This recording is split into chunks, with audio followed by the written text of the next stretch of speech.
पैसे, नौकरियों और कीमतों के नियम अगर एक ही साल में बदल जाए तो क्या होगा?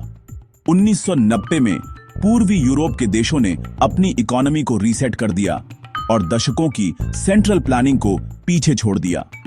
शॉक थेरेपी के नाम से जानी जाने वाली इस रेडिकल चेंज ने आजादी और प्रॉस्पेरिटी का वादा किया, लेकिन यह अपने साथ कैओस और अनसर्टेनिटी भी लाई।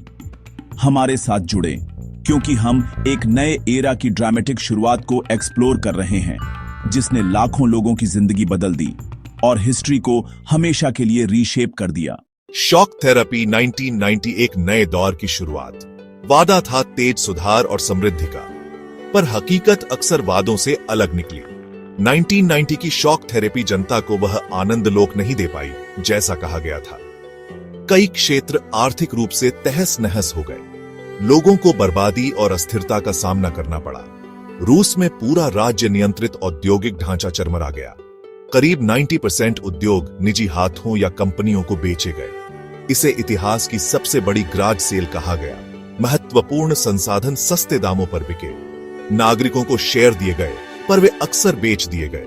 अधिकांश ने उन्हें काला बाजारियों को बेच दिया क्योंकि पैसों की तात्कालिक जरूरत थी।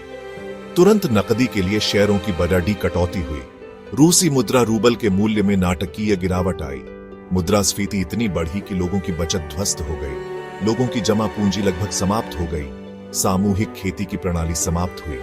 खाद्यान्न सुरक्षा प्रभावित हुई और आपूर्ति घट गई। रूस को खाद्यान्न आयात शुरू करना पड़ा।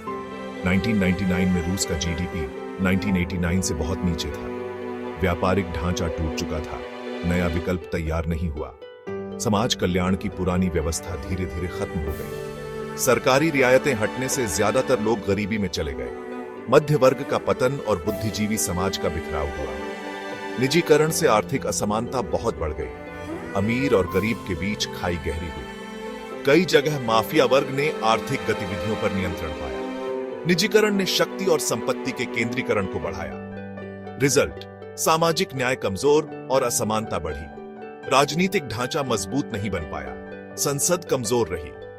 अधिकांश देशों में राष्ट्रपति को व्यापक कार्यकारी शक्ति दे दी गई। मध्य एशिया के कुछ देशों में सत्ता तानाशाही में बदल गई। तुर्कमेनिस्तान और उज्बेकिस्तान में राष्ट्रपति ने लंबे समय तक सत्ता थाम ली। इन देशों में असहमति और विरोध की जगह बहुत कम रह गई। न्यायपालिका की स्वतंत्रता भी पूरी तरह स्थापित नहीं हो पाई। 2000 के आसपास कुछ अर्थव्यवस्थाओं में सुधार दिखा, तेल और गैस के कारण। धातुओं के निर्यात ने भी आर्थिक उछाल में मदद की। कुछ देशों को पाइपलाइन के बदले किराया भी मिला, राजस्व बढ़ा। विनिर्माण क्षेत्र धीरे धीरे फिर चालू हुआ, लेकिन वह समृद्धि जो सपना दिखाई गई थी अभी भी दूर लग रही थी। शॉक थेरेपी ने बड़े बदलाव लाए, पर समृद्धि का सपना अधिकतर पूरा नहीं हुआ। उद्योग बिके, मुद्रास्फीति नुकसान पहुंचाई, सामाजिक सुरक्षा कमजोर पड़ी और जनता ने लंबे समय तक इसकी कीमत चुकाई। कुछ क्षेत्रों में आर्थिक उछाल आया, पर असमानता स्थायी रूप से बढ़ी। राजनीतिक और संस्थागत मजबूती कई जगह नहीं बन सकी। मध्य वर्ग का पतन और प्रतिभा के प्रवाह ने समाज को बदला। इतिहास बताता है, तेजी से बदलाव के परिणाम जटिल और अनपेक्षित हो सकते हैं। नीतियां परिणामों के साथ आती हैं और समाज उसे महसूस करता है। शॉक थेरेपी ने जो सपना दिखाया था वह कई के लिए सिर्फ सपना ही रहा, पर इतिहास से सीख लेकर ही भविष्य बेहतर बन सकता है। समझना जरूरी है, नीतियों का मानव पर असर हमेशा मापा जाए।